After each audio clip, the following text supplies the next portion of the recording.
I hold in my hand the single most important invention in the history of lawn care. These are the MiracleGro capsules.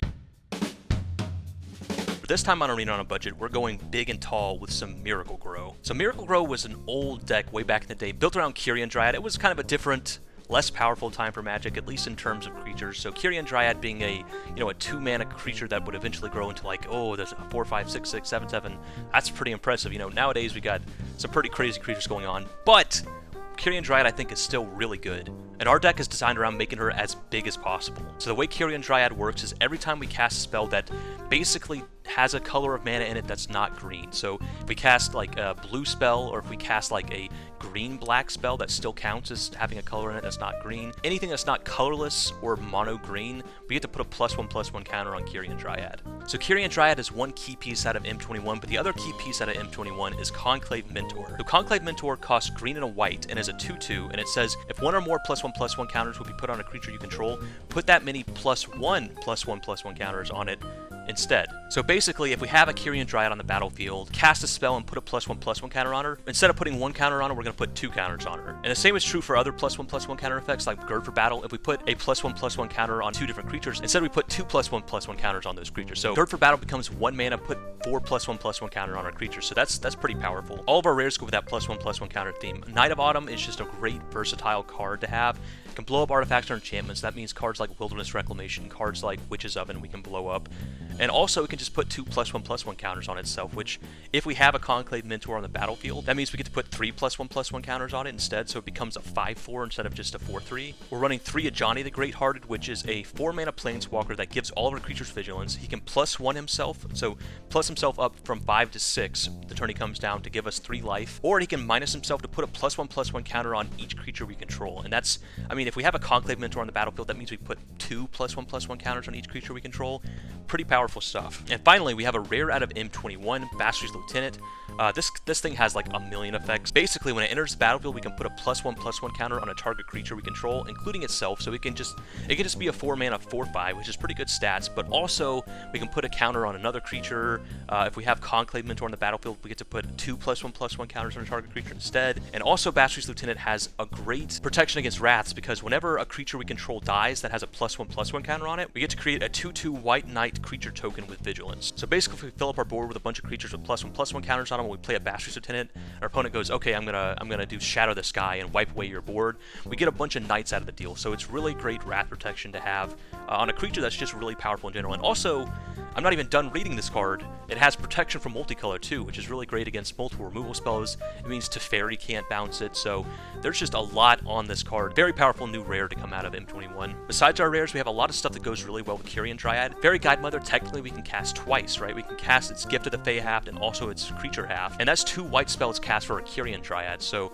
this Fairy Guidemother by itself can put a bunch of +1/+1 counters on Quirion Dryad, and if you think about it, say we have a Quirion Dryad on the battlefield with no counters on it, and then we Fairy Guidemother, we use its Gift of the Fae ability, so that makes it a 3/2, puts a +1/+1 counter on it, makes it a 4/3, then we cast the creature half, makes it a 5/4 flyer. So just the combination of these 2 cards, we can hit our opponent in the face for 5 damage flying in the air, and really Fairy Guidemother is kind of the secret sauce that lets us kill our opponent through board stalls. If our opponent has a cat and a Witch's Oven they're using to just chump our Quirion Dryad turn after turn, or our opponent just has a lot of creatures and our Quirion Dryad is just attacking and getting blocked, Fairy Guidemother allows us to put it in the air. When we've gotten it up to like a 10/10 or whatever, we can give it flying, smash our opponent in the face, and just kill them on the spot. So it really gives our deck this sort of like out of nowhere we kill you ability. Thanks to being able to give our big creatures that we've grown with Conclave Mentor, into giant threats, we can give them flying out of nowhere and just kill our opponent on the spot. Selfless Savior is another really great card out of M21. It's got a 1/1 for 1 body, which isn't that great, but it can sacrifice itself to give another creature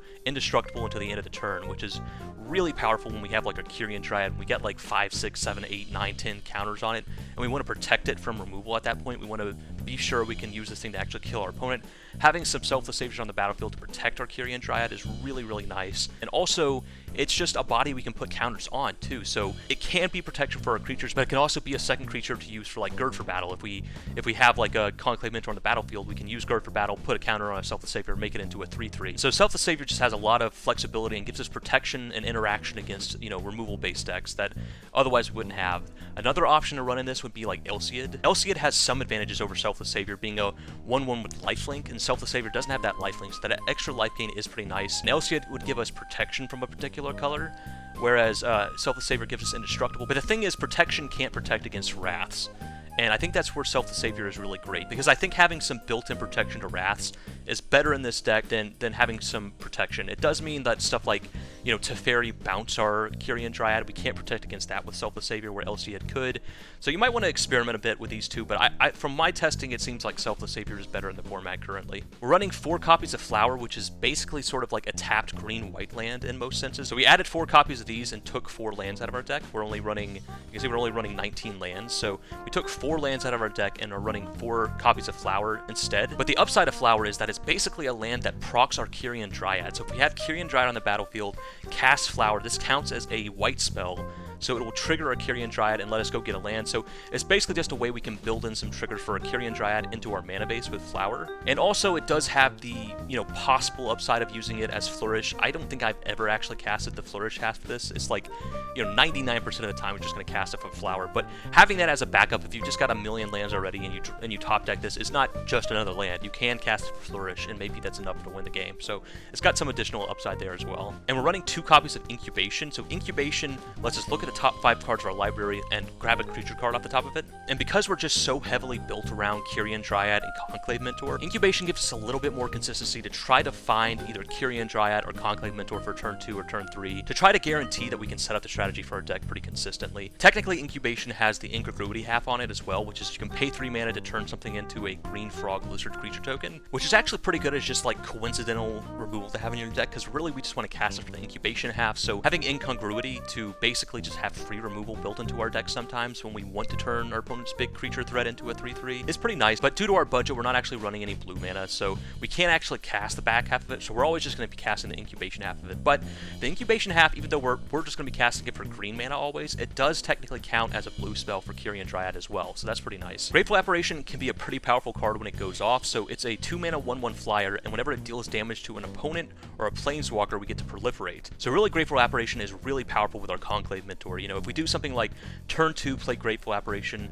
turn 3 play Conclave Mentor plus Gird for battle on both of them. So Conclave Mentor is going to double up those counters, make itself into a 4/4, make Grateful Apparition into a 3/3. Then Grateful Apparition is going to hit our opponent, proliferate, which means it's going to put 2 more counters on itself, 2 more counters on Conclave Mentor. And on turn 3, we're going to have a 6/6 Mentor and a 5/5 flyer. Just a really powerful card with Conclave Mentor. It can really just give us some super explosive turns if it survives. It is super, super dead to removal though. Like anything kills it. A shock, anything you can imagine kills Grateful Apparition. So it is a little limited, but the turns where it goes off are really powerful. And we're running 1 copy of Volpikeet, just as basically a 5th copy of Fairy Guidemother. Once we get our Quirion Dryads or our Conclave Mentors or our Knight of Autumns up to, like, you know, 10/10s or whatever, we want to have a way to give them evasion to finish out the game. And Fairy Guidemother is our best way to do that, but having a 5th copy essentially with Volpikeet isn't bad either. And, you know, specifically with Quirion Dryad, not only will it mutate onto it and give it a +1/+1 counter, but also it's going to raise its base power and toughness from a 1/1 into a 2/3, and also it's a white spell, so by mutating Volpikeet onto Quirion Dryad, we basically give it +3/+4 in flying, so that's a lot of stat bonuses. Yeah, still, Fairy Guidemother is better, but having a 5th copy of this so we can consistently find our way to finish out the game here is pretty nice. Finally, we're running 3 copies of Conclave Tribunal, so part of me thinks that maybe we should just be running no removal in this deck. Like, maybe we should just be trying to get in as aggressive as we possibly can and just try to, like, combo kill our opponent with Quirion Dryad and Conclave Mentors. And maybe that's the right way to do it. But for me in particular, I just really hate having no answers in my deck, you know, to just lose to some card because you don't have a way to interact with it. That's just such a miserable feeling to me. So for me, I slotted in a few copies of Conclave Tribunal. You might want to try slotting them out if you want to go to, like, the all-in kind of combo aggro build of the deck. But Conclave Tribunal to me has been pretty good, and being able to answer pretty much anything for, usually it's going to be like 3/2 mana in our deck. It's pretty good. And we are running Jingotha the Wellspring as our companion, and that is completely coincidental. Basically, there's no real combo with Jingotha. There's no real reason we want to run Jingotha. We didn't build our deck with Jingotha in mind, but just coincidentally, we just don't have any doubled up mana costs in this deck. We just meet Jingotha's companion restriction without even trying, so it's basically free. You know, it gives us some protection from flooding out. If we just draw a bunch of lands in a row, we at least have something to do. We can pay, you know, the 3 mana to add Jingotha to our hand and then the 5 mana to cast them. So that's where Jangotha really shines in our deck, is it basically is just a 5/5 for 5 waiting in the wings, which, you know, is better than doing nothing. So it's really not necessary in this deck. It's not really part of our strategy, but if you have a copy of Jangotha, why not slot it in, right? It's basically free, and sometimes the extra 5/5 you get for free is going to win you the game. So why not play it, right? In our mana base, like I said before, we're running only 19 lands because these flowers are basically green-white tap lands. We're running a lot more plains and forests because our deck is primarily white, and that's pretty much because every card in our deck we want to trigger Quirion Dryad, right? So we have Quirion Dryad as our mono green card, but every other card in our deck is white, or is incubation, which counts as blue. Every card in our deck is going to trigger a Quirion Dryad except for the Quirion Dryads themselves.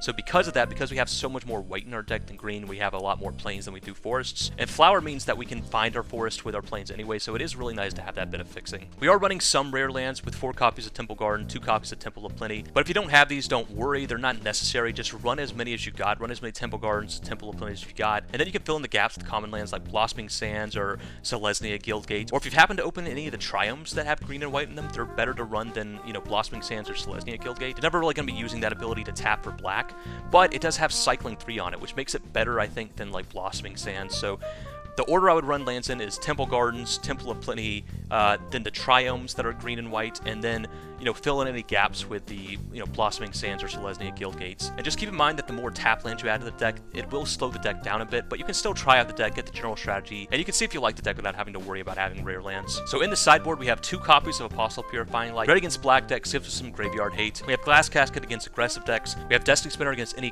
control decks or flash decks that want to counter Earth's creatures. We have Return to Nature to deal with problematic artifacts or enchantments like Witch's Oven or Wilderness Reclamation. It also can hate on graveyards if we need some additional graveyard hate. We have Titanic Brawl against any creature decks like, you know, mono green or mono red, and we have a 4th copy of Conclave Tribunal just to give us an answer to pretty much anything in the format. And that's going to wrap up the deck tech for Mentor MiracleGro. So let's hop into the games. We are going to have a section at the end of the video where we talk about potential upgrades. If you want to spend a few more rare or mythic wildcards to power up the deck, we'll talk about what cards you could look at adding in, or if you just happen to already have the rares and mythics we talk about adding in, you can just slot those in right away. But that'll be at the end of the video. For now, let's jump into the gameplay. So on to game 1. Alright, up against PS33, playing some Mentor. Okay. This isn't great if our opponent has removal, because we're kind of leaning heavily on this Mentor, and if we draw more lands, we're going to be pretty sad, but hopefully our opponent is like on mono green Stompy. That would be... Yeah! Oh, this looks like probably Jund Sacrifice, and a land is definitely the worst draw in our deck. Well, okay. We've got Knight of Autumn into Johnny. If they're not able to go like Oven plus steal our creature and sack it, we're pretty happy here. It's, you know, Standard's kind of a weird place right now. Conclave Mentor is great in one sense because we can get it really huge and it'll still be 2 CMC, which means that it dodges Elspeth Conqueror's Death. Oh, our opponent is on mono green Stompy. We're actually fine with this. Yeah, we're still gonna go Knight of Autumn and make it a 5/4 and no attacks. We're probably just going to take the hit from Garrick this turn, which sucks because it means they get to draw a card, but... Okay, they're actually Gruul, okay. But, like I was saying, Standard's kind of a weird place right now because being 2 CMC means this dodges Elspeth Conqueror's Death, which means if we get it up to, like, you know, an 8/8 or whatever, we're going to be really happy about the fact that Elspeth Conqueror's Death can't answer it. But it does... Oh, Marauding Raptor. Okay, I don't know what the hell our opponent's doing. But it does mean that we lose it to stuff like Claim the Firstborn. Even when it is a 10/10, they can still claim the Firstborn because it looks at CMC. So, I don't know. Kind of a damned if you do, damned if you don't situation. Alright, we're going to go Johnny. Minus a Johnny. And we're pretty happy about where we're at now. We have Vigilant 4/4, Vigilant 7/6. I mean, holy crap. What you got, opponent? Do you have a way to deal with this? Alright. Okay. They've got Marauding Raptor, which is a scary card, but let's see what they can do with it. Can you deal with creatures this big? It should be a little bit hard, I hope, for a red-green deck to deal with a 7/6. They could potentially do a 5-drop this turn. Okay, Questing Beast. Questing Beast is pretty good. I think we probably just have it trade with our Conclave Mentor, because otherwise we're losing our Ajani. Is it okay if we lose our Ajani? I don't think so. I think we just... Wow, okay. Our opponent's considering attacking with other creatures, too. Okay. Yeah, we're gonna go trade here and eat the Harbinger. We're okay with this. And even though we lost our doubler, we still got our Ajani, which is pretty powerful, I think. Well, there's enough. Now it makes... I wish we just lost our Ajani now, but what we're going to do is go Quirion Dryad, get Jingotha, and do we tick down this turn? I think we're going to tick up this turn. Attack for 7, because next turn we can go Jingotha and tick down. Although I guess the second Ajani means maybe we should just not worry too much about Ajani being low on loyalty.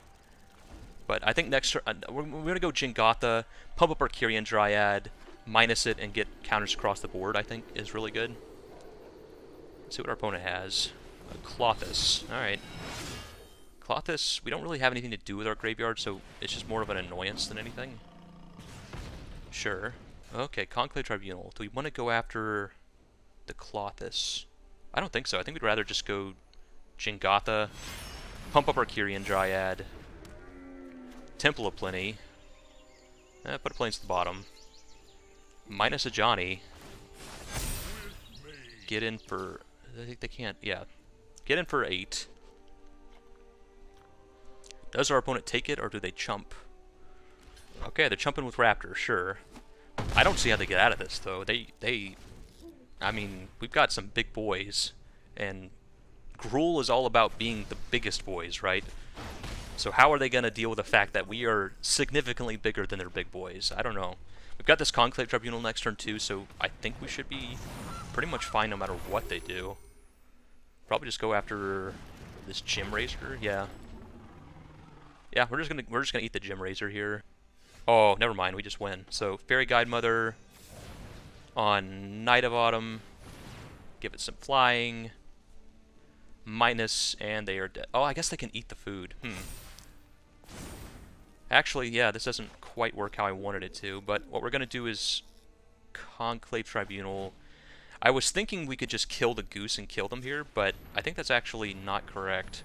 What we're gonna do is go like this.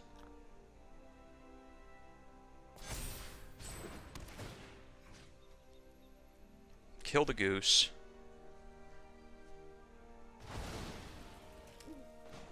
Minus Ajani. Opponent still gets to live, though, because they get to eat the food here, which keeps them alive. Good old... Maybe they won't realize it. Maybe they'll forget like I did. I'm not sure. They got a double chump here. Okay, they do remember, but, I mean, seriously, they're double jumping, so... Oh, this thing has reach. I completely forgot about that. Well, okay. I guess we weren't winning anyway.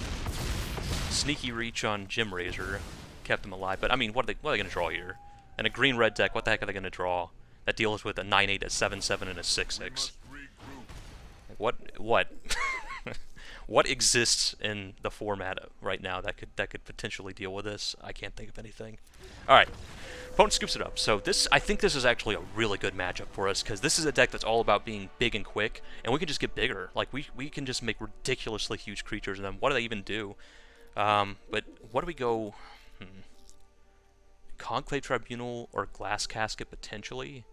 Glass Casket, yeah, probably Glass Casket's fine. And we probably don't want to go up another Conclave Tribunal. I think 3 is actually good. And we'll go down to Incubations probably, and just run it like that. I think this is, yeah, I think I'm actually pretty happy about this matchup. I think Mono Red and Green Stompy, these sort of decks that are trying to just be sort of aggressive, I think that's probably our best matchup, because we can just so quickly put a board together that's going to... I don't know if we can keep this. This is a 5-lander, basically. Flower is basically a tap land, is how you should look at it most times. Yeah, I don't think we can keep this. Alright, well, I'm not sure this is much better, but we'll keep it. We can go Quirion Dryad into Glass Casket. Oh, okay, that's actually pretty good. We're going to run out the Selfless Savior turn 1, because Quirion Dryad is way better when we have protection for it in the form of Selfless Savior. If we can protect our Quirion Dryad, that's where it's kind of weak, right? Is that it's really strong when it can run away with a game, but we're actually not going to attack with Selfless Savior. I'm afraid they have that flash creature that's like a 2/2, and whenever you play a non-creature, you can put counters on it. I'm not going to attack into that. If they just have like a burn spell here, we can negate it with Selfless Savior. But if they have that flash creature, they actually had it. Haha! I'm too smart for you. All right, so they did actually have what I was afraid of. It's not like the most played card, but it is. I mean, it's good. It's a good card, and we can eat it with Glass Casket, so that's good for us. Okay, sure. No blocks. And a Clothis. All right. Clothis we're not too worried about. Oh, wow. Okay. Yeah, we're going to go Glass Casket. Eat the Preserver. Gird for battle. Pump up our creatures. Hit our opponent for 6. Alright. What you got, opponent? Can you deal with this? Pings us for 2. Sure. I don't think we care about Clothis at all. Clothis is, I mean, it's a good card, especially in the current standard format where Oko is just everywhere. But, okay, well, this makes me regret our Glass Casket a wee bit. Oh, Knight of Autumn's pretty good. So we're going to go Temple Garden untapped. Knight of Autumn. We can't actually kill the Stonecoil Serpent with it, but we are just going to put counters on it. And then Gird for battle. Pump up our buddies. Attack for 7. This is Quirion Dryad doing what it does. I mean, oof. Look how big this thing has gotten so fast. We're on turn 4 and this thing has turned into a 7/7. And that's just, I don't know if they can deal with that. Backing it up with a Selfless Savior, it's just so much pressure to be under. What you got, opponent? Can you deal with a gigantic board backed up by indestructibility? And we even, it kind of looks like we're out of action, but at the very worst we can put Jingoth into our hand next turn. Gem Razor. Okay, that does get them a creature back. Not bad. And it also makes their Stonecoil Serpent a 7/7, so it can actually compete with our Quirion Dryad. All right, okay, that was, as far as draws go, that's a pretty good one. Selfless Savior completely trumps it though, and probably wins us the game. So we're just gonna go attack with Quirion Dryad. Now even if they double block, we can just sack one of our Selfless Saviors. Sure. Get Jingotha. And now there's really not a bad draw in our deck that I can even think of, because if we draw a land, we get to play our Jingotha, which is fine. If we draw like anything else, we're pretty happy about it. I guess we are kind of low on life though. We'll see what our opponent does. If our opponent just attacks with Gem Razor here, it is a little bit scary. Primal Might. Well, we are going to sack Selfless Savior. But our opponent can't attack now, or they're just dead. Right? Yeah. So they've lost the bluffability factor here. Because if they just attack now, we'll just take it and kill them on the backswing. Okay. Sure. Oh, Bastry's Lieutenant. Alright, Bastry's Lieutenant. Pump up our... I guess we still can't get through with our Knight of Autumn even if we do pump it up. So I guess we just go... we are going to pump up our Knight of Autumn. They gotta probably jump this turn anyway, so we'll attack with Quirion Dryad. Wow, they just take it. Alright. Alright, opponent. Alright, pass turn. Yep, they ding us for 2. This Clothis has kept them in the game. Despite it not being very good against us, it has definitely kept them in the game. I guess if they have another Primal Might, we might be in some trouble. Although we probably still don't die. I think we got this. I think we're good. Clothis did make it a little bit sketchy. Just the draining basically has done us what, like 8, 10 damage, something like that. Not great for us. Fry.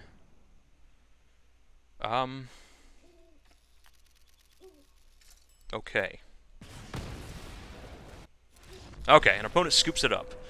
Ooh, so that was our deck doing pretty much everything we ever dreamed. Our Quirion Dryad MiracleGro plan, it grew into a 9/9 that just outgrew all of our opponent's big beefy creatures. You know, their whole deck is built around being the biggest, baddest thing on the board, and we were just so much bigger and so much badder. So, yep, can't really complain. That went beautifully. And Selfless Savior really showed how powerful it is there.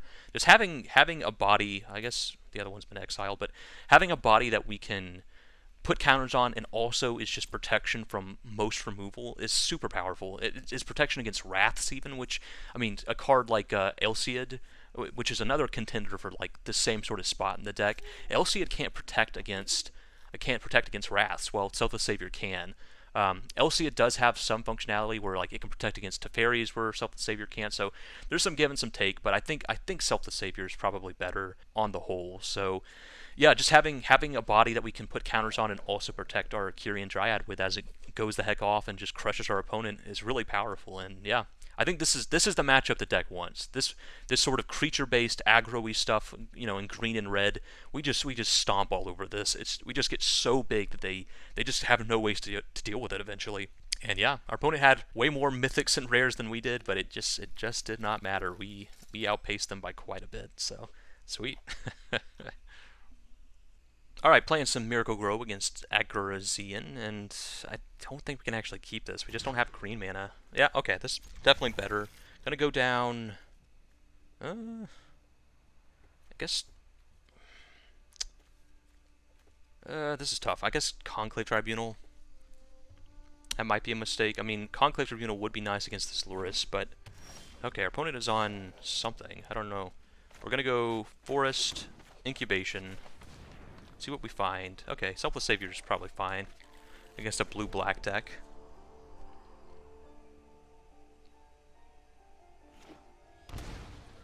Okay, so Grixis. So some kind of Grixis control deck. So we're going to go Incubation.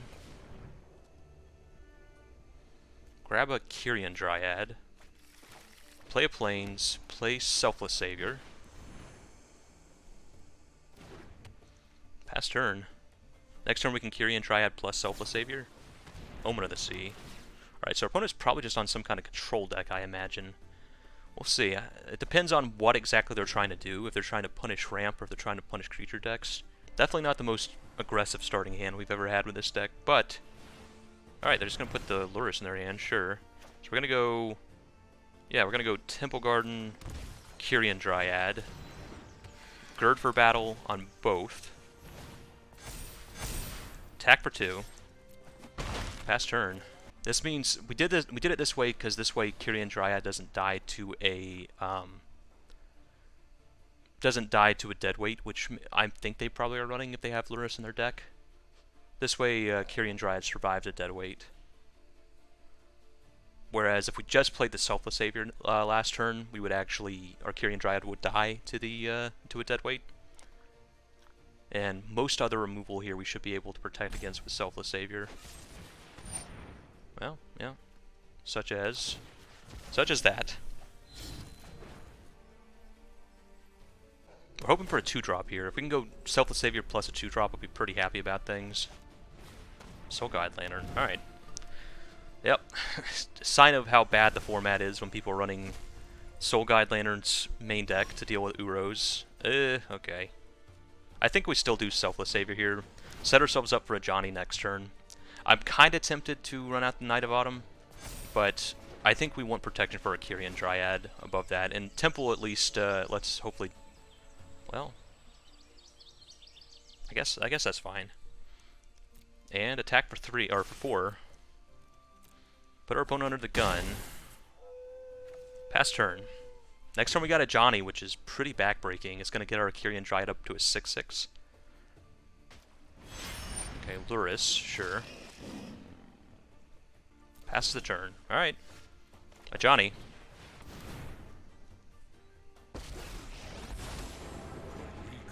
Minus a Johnny. Attack for 6. They might just chump with Lurrus here. Gain 3 life instead of lose 6 life. Or they might... I mean, Soul Guide Lantern does give them a way to draw cards off their Lurrus. Okay, so no, they're just gonna do some chumping. That's fine. Sure. Okay, they remove the counters, and we are gonna. Yeah, we're gonna sack Selfless Savior. Sure. This is a little bad if they have another removal spell, but I think we want to protect our Quirion Dryad here. If we had one more mana to play this other Selfless Savior, I think we'd win this easily at this point, but Gotta do what we gotta do. Thought erasure. Alright. There goes our selfless savior, I assume. Okay, well, they're gonna go after the Knight of Autumn. Maybe that means they have removal already to deal with this Quirion Dryad. I think otherwise they would just want to get this Quirion Dryad off the battlefield. Or get rid of this protection for the Quirion Dryad. Because next turn, we've got a pretty good play lined up by going Selfless Savior plus Pull Jingotha. Alright, drawing a card, sure. What you got, opponent? They got something because they played that land untapped, but... well, they have the removal spell. Alright, we're gonna go Selfless Savior. If it resolved, I feel pretty happy. Okay, they're gonna neutralize, sure. Get Jingotha. I think we just... there's nothing that's gonna do 4 damage here, I don't think, that we are especially worried about. So we'll just tick up a Johnny this turn, plan on... you know, get him a few more counters to take him down later. If there's something that does... uh-oh. Alright. Oh, if they get Lava Coil out of their sideboard, that's going to be pretty bad. I was thinking they wouldn't have Lava Coil main deck, but they probably have it on their sideboard, so maybe that was a mistake not to tick down to boost up our Quirion Dryad. We'll see. Wasn't taking Fae Wishes into consideration. I was thinking if they would have anything that would just specifically do 4 damage but not 5 damage in their main deck. And I thought the answer was no. Okay, wow. Nicol Bolas. Sure. They have Wishes as a blocker. Alright, there's a plane, so we're going to go Jingotha. And minus. Attack our opponent. And they can, I mean, they can play Nicol Bolas and blow up one of our creatures, but the other one's still lethal. Wow, they're going down to 1. I guess they want to repick up this Fae of Wishes, is the idea. Sure, Nicol Bolas. Gonna kill one of our creatures.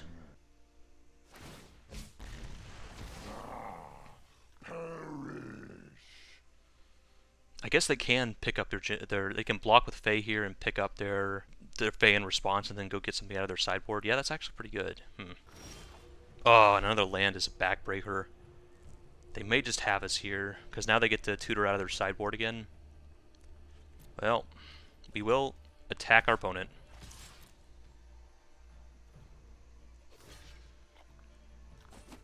Yeah, we really needed to draw action this turn, because now we've got no way to additionally pressure our opponent.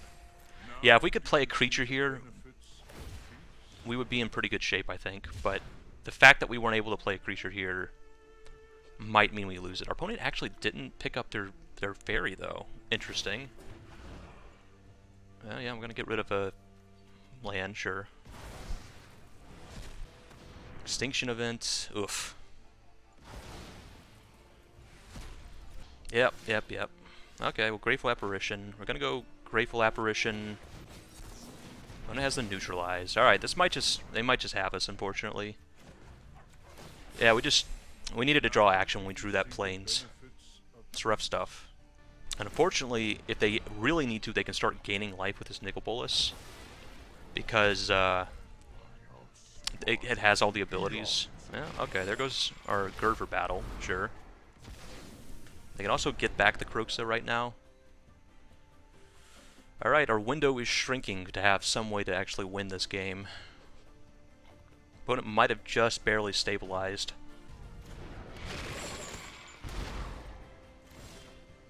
Selfless Savior ain't gonna do it, and we'll scoop it up. Alright.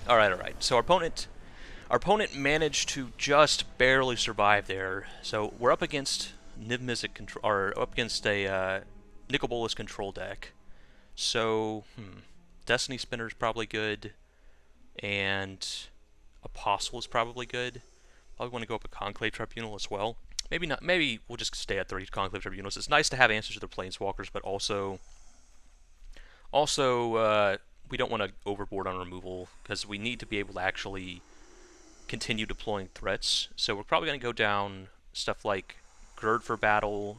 It's nice in an explosive sense, but we're going to be under a lot of removal here. Probably do have a lot of flyers. Maybe Vulpikeet's not that great. And I guess go down to Incubations is fine. And run it like that. Alright, game 2 against a control deck, and yeah, we'll keep this. I mean, Selfless Savior is not bad against control, right? We saw that last game. Our opponent, we almost killed our opponent by putting them under the gun with these Selfless Saviors. If we just had like one fly spell to get our Quirion Dryad over their Luris, we would have won that game. We do definitely need to hit some lands here. We want to go like basically just 2 lands in a row would probably be the best thing we could draw. Okay, opponent plays a temple. Okay, we are gonna, because we have some protection, we are just gonna run out this Conclave Mentor. We don't have much to do with it right now, but if we top deck like something to do with +1/+1 counters, we'll be pretty happy about it. Yeah, that's something to do with +1/+1 counters. So we're gonna play Selfless Savior, play Gird for battle, hit our opponent for 7 on turn 3. Definitely just want lands here though. We can pump up our Conclave Mentor with our Fairy Guide Mother. So, I mean, we do have a lot of damage here. Okay. Land is good. Now we get to go Fairy Guide Mother, pump up our Conclave Mentor. Nope, we will protect it with Selfless Savior. Attack our opponent. Got him down to 3, and they need a Wrath. They need a Wrath this turn, and they don't have it. All right. Okay. So that was how we beat a control deck. Basically, is we just got in underneath them. Anything else we want to bring in? No, I think we just run it back. We won another game like that, and another game. I mean, the first game we almost won as well, but that game we just crushed them.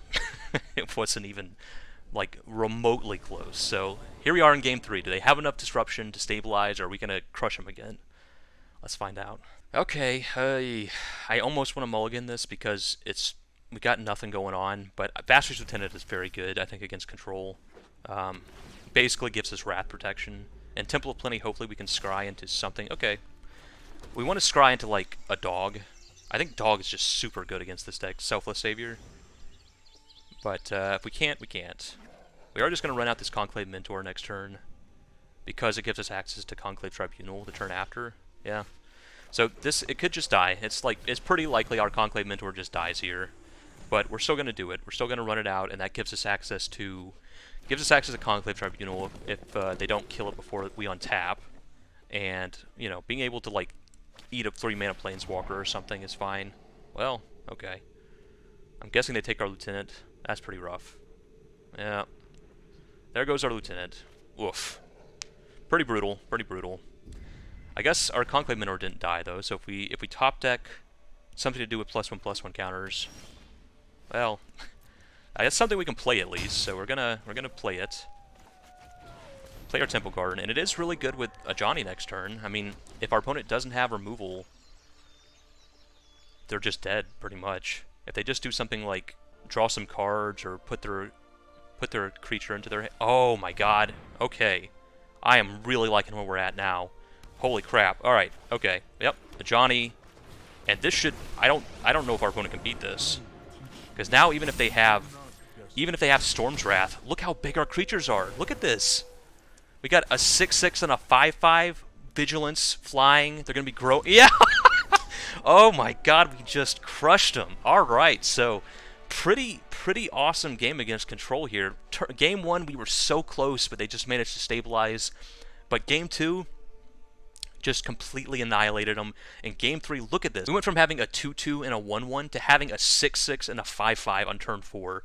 Just completely backbreaking. Our opponent, I don't know, they couldn't have predicted, I guess, that we were going to draw another creature with, you know, with our Johnny, specifically Grateful Apparition, so it probably was correct for them to take Bastard's Lieutenant, because Bastard's Lieutenant not only is really good against Wraths, you know, it gives us Knights, basically, if they blow up our board, but also it has protection from multicolored, so it just dodges a lot of the removal they have in their deck, but ended up, by not taking our Johnny, we just had them dead to rights on turn 5, and yeah, wow. Completely super explosive. It really shows the power of Conclave Mentor and being able to double up all these proliferates and these counters. It's just nuts, just nuts. Game 1 we had our MiracleGro action and we just barely lost. Game 2 we just crushed them, and Game 3 it was the combo on full display here. Just completely busted. Wow, sweet. Alright, playing against the black. And they're also playing Jingotha. Interesting. Okay, we'll keep this. Not like a super explosive hand, but just, we got good mana, we got good cards. Can't complain too much. Temple should hopefully scries into... Oh, okay, Quirion Dryad is gotta be the best card we could draw there. Because now we get to go Quirion Dryad turn 2, and then go Conclave Mentor plus Gird for battle. Alright, I guess this is a little... Red-black makes me less convinced this Quirion Dryad's gonna work out, but we're still gonna do it. See what they got. Yeah, I'm gonna take 2, sure. Priest.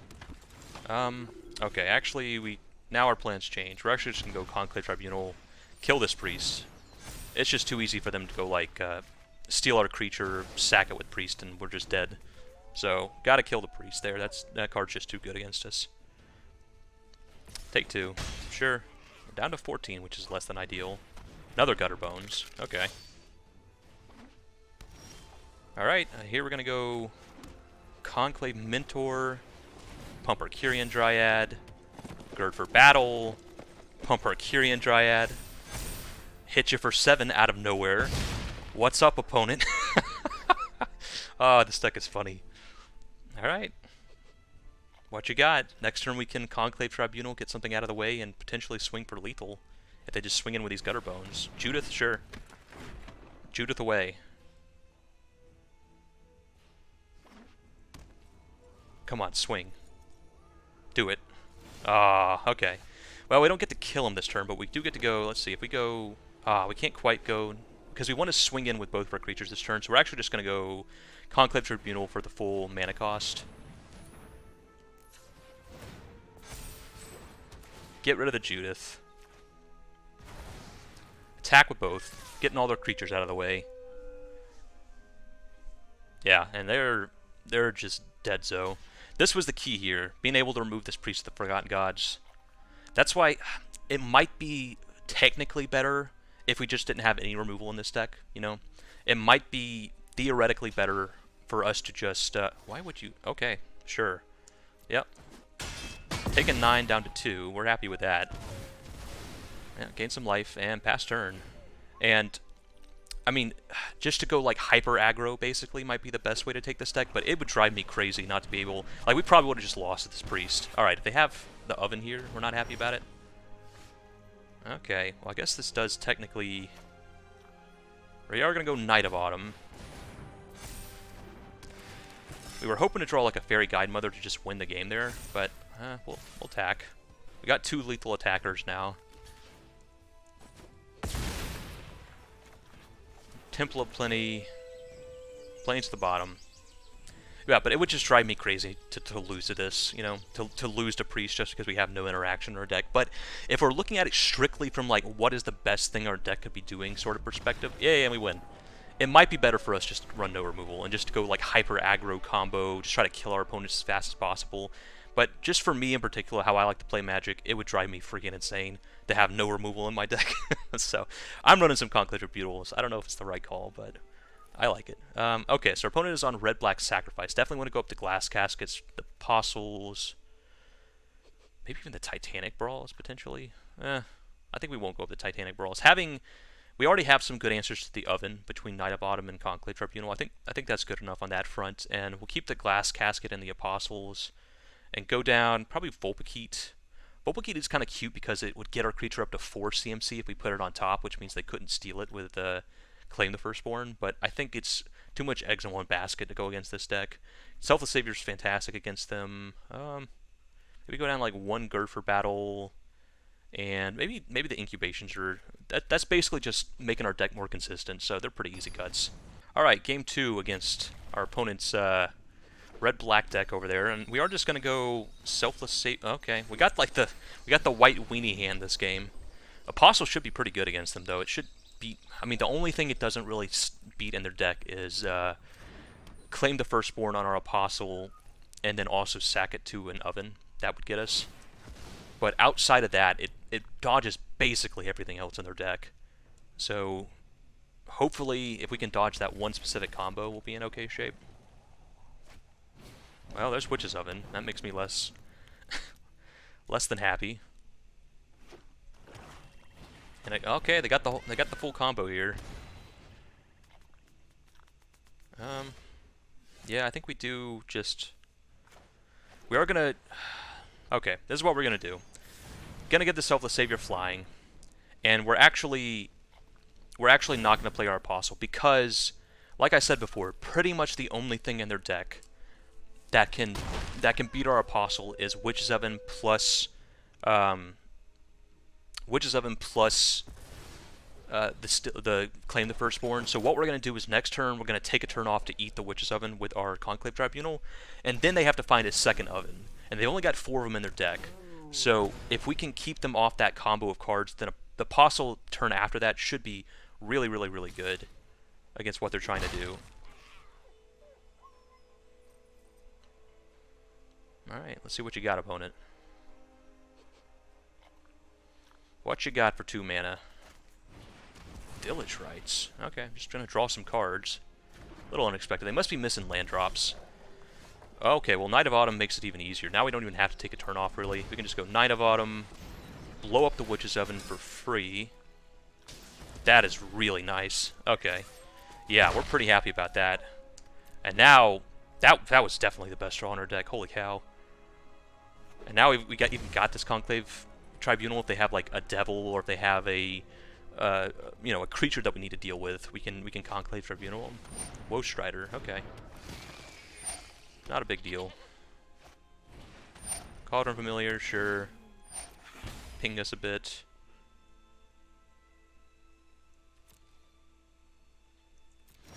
Yeah.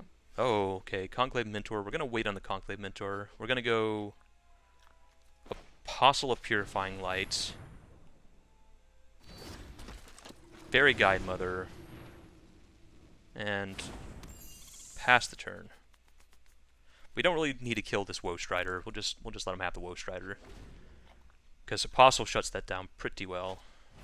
Mayhem Devil, that we do need to kill. I guess they have Woe Strider, so they can ping down some of our board here. Yeah, there goes our Night of Autumn. Yeah, we can't even sack our Selfless Savior, unfortunately, to protect our Night of Autumn, because that would also trigger Mayhem Devil. It triggers for both players. So if we sack our Selfless Savior there, they just get another ping on top of that, and they get to eat our Night of Autumn anyway. And we just lose our Selfless Savior for no real reason. Alright, so it looks like they're going to take down probably our Selfless Savior too. But we do get to untap and eat the Mayhem Devil, so not all is lost. Yeah, there goes the Fairy Guide Mother. And unfortunately, they can sack Mayhem Devil in response to us trying to exile it, which means that they're still going to be able to kill one of our creatures on the way out the door. Yeah, we're going to have to do it, though. Temple of Pliny. Okay, Quirion Dryad's fine. We're going to go Conclave Tribunal.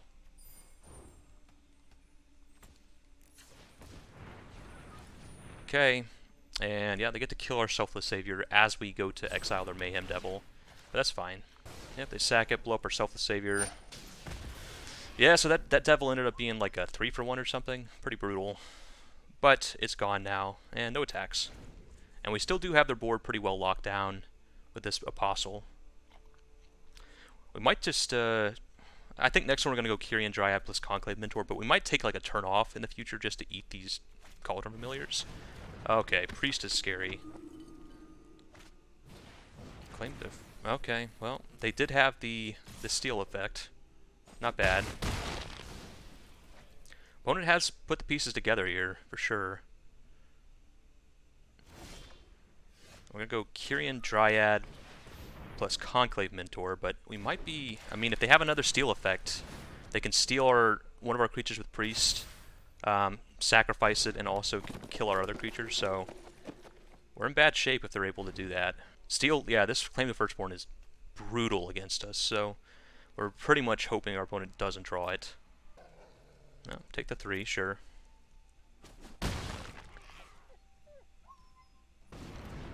Alright, Woe Strider. They can sack right away to kill our Conclave Mentor, which is not great. Alright, they're not going to. We're gonna go... We're gonna go Fairy Guide Mother on our Conclave Mentor.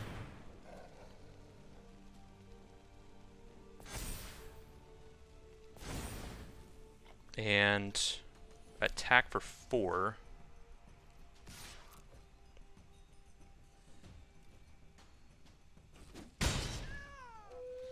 Play Fairy Guide Mother.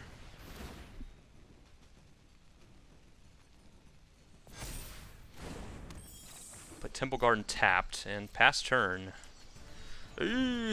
Yeah. We're holding on as best we can, but we're like one still spell away from just being dead. 100% dead. That probably kills us. Yeah, because they sack, deal 2 damage to us, deal... I don't know, we'll see if we're just dead or not. Oh, it's got Death Touch. Yep, okay, now we're actually dead. Alright. Okay, our opponent had it that game. This is going to be a little rough. They do have all the creature removal in the Wild West, and... maybe Return to Nature is worth it to hate on their graveyard. I mean, Apostle kind of does that anyway. I don't know how much we can actually leave up this Return to Nature, because we need to be aggressive back. A Titanic Brawl might be worth it, just to deal with their devils and deal with their priests. We have to be able to answer those. Maybe we actually go up another Conclave Tribunal and go up a Titanic Brawl and go down maybe a Gird for Battle, a Johnny, and run it like that. Alright, this one's for all the marbles. Okay, we got the white weenie hand. Let's see. Selfless Savior I do think is good against them, and maybe this hand is aggressive enough that we... you know, it's not exactly what we want with this hand. We really want like a Dryad on turn 2, and to kind of grow out of control, and this is more just like a weenie hand. But I mean, that's not the worst thing. Having a lot of creatures so their sacrifice effects are worse is fine. Alright, Temple Garden's not really what we wanted, but I guess it is green mana. It's better than just a Plains. We're gonna get in for some damage here. Next turn we can go like Fairy Guide Mother, Selfless Savior, and Gird for Battle, triple spell. And then past that we can start pulling our Jingotha out of our sideboard. But it's not really... we're more of a deck that wants to go tall than go wide. We can go wide, and cards like a Johnny do pay us off for going wide, but we're definitely more of like a play a Quirion Dryad and get paid off for that sort of deck. Oh, another Fairy Guide Mother. What we're gonna do here is play a Plains, play Selfless Savior. We're just gonna do Fairy Guide Mother again. Hit our opponent again. Alright, well, we will protect it. Because not only does that protect our Selfless Savior, it also means our Fairy Guide Mother doesn't get fizzled. Okay.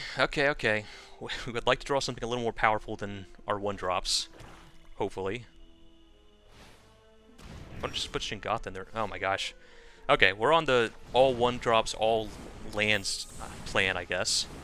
We do get to go Gird for Battle, both of our fairies. Now we got a couple 2/2 flyers, so that's something. Play this tapped and attack. I mean, 2/2 flyers, they don't have the best ways to interact with that, especially when we have some indestructibility backing it up. So, sure. We can't stop that anyway. Opponent hits us for 2. Sure. Witch's Oven. Alright. That's a pretty good answer. That's the 1-2 combo we really don't want to see. Because our Selfless Savior doesn't do much against that. Cauldron Familiar. Okay. Alright. They got the pieces. Quirion Dryad's pretty late to the party here, but we had to go Quirion Dryad and also grab Jingotha out of our sideboard, so not too bad. Attack for 2. Pass turn. Let's see. How many Claim the Firstborns do you got, opponent? That's the card that's good against us. The rest of their deck we can pretty well deal with, but... or I guess, actually, Devil's really bad for us here, too. Wow, okay. They had another Claim the Firstborn, sure. Yep, hit us for 2. Sack our Quirion Dryad. Yeah, pretty good. Ugh, another land. Well, We'll play our Jingatha. Play Temple Garden tapped. And attack for 3. Or I guess for 2. I guess we could have done 3 actually, because the oven's tapped so they couldn't sack the cauldron and get it back, yada yada yada. So maybe that was a mistake not to attack for... Okay. Get to sack it to Witch's Oven too. Ugh. Brutal. Yep, they got us. Hit us for 6. Sack our Jingatha, make a cup of food. Come on. No more lands. No more lands. Really can't... Okay. We'll attack for 3. Play Grateful Apparition. Alright. So our opponent has just... Literally all they've done is steal our creatures and sack them. If we found an answer to this Witch's Oven, we would have very easily won this game, but... We'll see. Do they have another steal spell? Really, it's another steal spell or a devil. That's the only things we're really worried about here. Everything else, no big deal. Oh my god, they got another one. Alright. Steal our Fairy Guide Mother. Jeez Louise. Yep. They've literally... Have they cast 4, I think? Yeah, they cast 4 steal spells in a row. Pretty brutal. Can we draw a non-land? Please, please, please. Ideally something with +1/+1 counters. Okay, Cauldron Familiar speeds things up a bit. Okay, we will Conclave Mentor. Fortunately, it doesn't actually put +1/+1 counters on anything. But it does block, I guess, if they don't have another steal spell. If they go 5 steal spells in a row, I'm just going to cry. Oh my god, they're going to do it. Okay, well... Yeah, that's gonna be game. Yep. We're just gonna chump with the Selfless Savior, but we're dead here. Jeez, yeah. I mean, look, I think this is kind of a hard matchup for us. The whole sack and steal thing is pretty good against us, but opponent getting literally all 4 of the Claim the Firstborns in the top 15 cards of their deck. Hey, that's a little beyond the pale. Conclave Tribunal. I guess we can. I guess we can't win. Because even if we get rid of the Witch's Oven here, they get to get back their cats like 1,000,000 times. So, yeah, it's that's going to be game. Yeah, there's no way we can win. Alright, scoop it up. Okay, well, we got to see...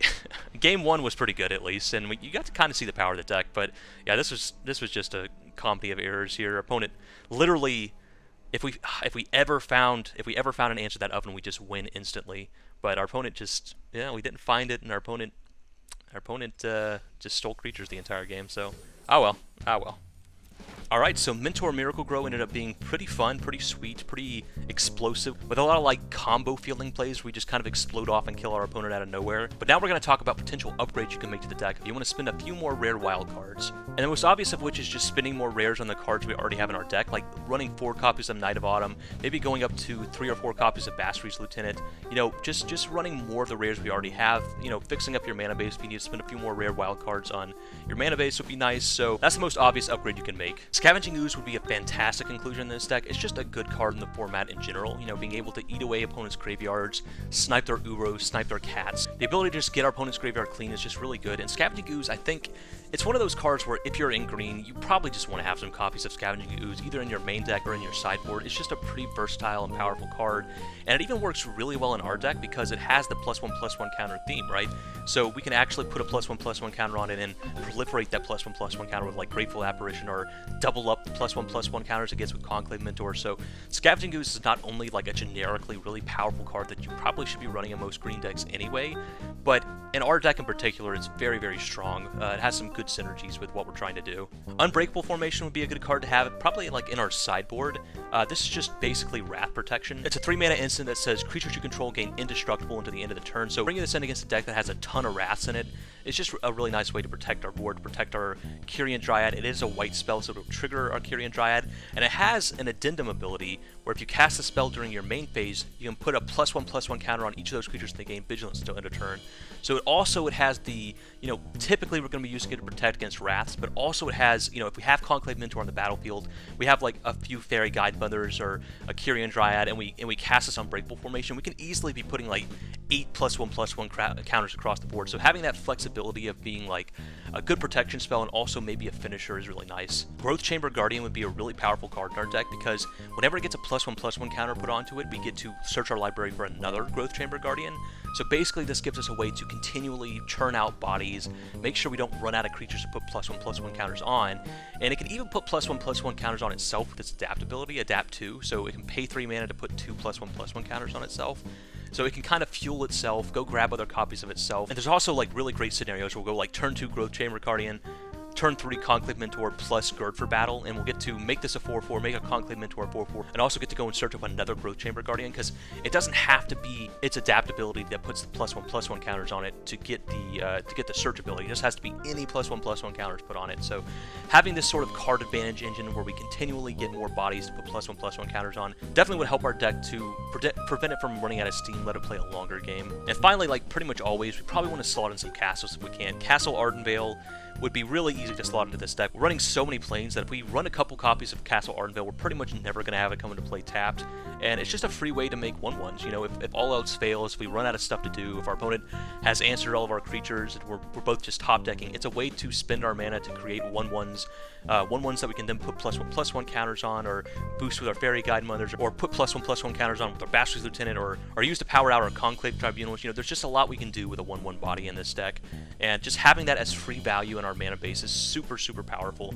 I think I would skip Castle Garenbrig for this deck. We just don't have a lot to do with 6 green mana on any given turn, and we aren't running that many forests, so it'd probably come into play tapped a significant amount of time, but I'd probably run like 3 Castle Ardenvales. They're just pretty much free value in our deck. And one card I wanted to talk about is Venerated Loxodon. So Venerated Loxodon seems like a card that would fit perfectly in this deck, and I did test it out quite a bit, and I just don't think Venerated Loxodon cuts it in our current format. Taking the turn off to tap our creatures down to put +1/+1 counters on them all, it seems like it's worth it, and I think in most formats it would be. Venerated Loxodon is a very powerful card, right? It can be a 1-mana 4/4 that enters the battlefield and puts +1/+1 counters on all your creatures. If you have a Conclave Mentor on top of that, that's just nuts, right? You're putting 2 +1/+1 counters on all your creatures. But from what I've seen, taking that extra turn to slow down and tap all of our creatures to play the Venerated Loxodon, it's just almost never been worth it. There's just too many good wraths in the format. There's too many good planeswalkers that you need to be pressuring. It just feels like taking that turn off so often loses us the game rather than powers us up. So you can try the Loxodon. It's definitely, it definitely fits right into the idea of the strategy. Gives us +1/+1 counters across the board, and also, is a white creature for our Quirion Dryad, gives us a free 4/4 body. So it seems like the perfect fit, but just in my testing, I've been pretty unimpressed by it. Where before I played Venerated Loxodon before, and it's been a great card before, but this format feels really unfriendly to it in my personal experience. So definitely a rare you can try out, and maybe you'll have more luck with it than I do. Maybe you decide you do want it and it's worth the extra tempo loss it takes to get it out. But from my experience, it's just been better to run cards like Basilisk Lieutenant, cards like Johnny the Greathearted, which we can't really cheat out for a little amount of mana like we can with Venerated Loxodon, but they don't slow us down. They just are another threat that we can add on to ours, and really they speed us up.